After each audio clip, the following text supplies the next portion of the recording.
Все спортсмены, которые будут представлять нашу родину на первенстве Европы, это победители первенства страны, которое прошло в апреле месяце в городе Суздаль Владимирской области. У нас прошло 2 этапа подготовки. Первый этап был в Кисловодске и второй этап вот здесь, в Московской области, в городе Чехов. Послезавтра мы уже выезжаем в Сербию на первенство Европы.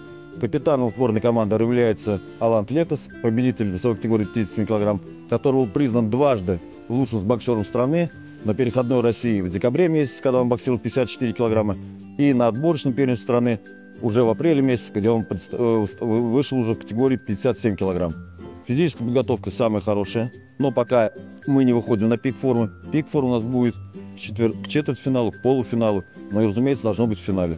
Мы надеемся, да, не то что надеемся, другого варианта у нас нет, только первое командное место. Только первое командное место. Хочется побеждать всем спортсменам победы. Если выиграем 13 медалей, это будет здорово. Юношеская команда всегда была лучшей на протяжении последних 15-20 лет. Вы, я уверен, что в грязь лицом точно не ударите.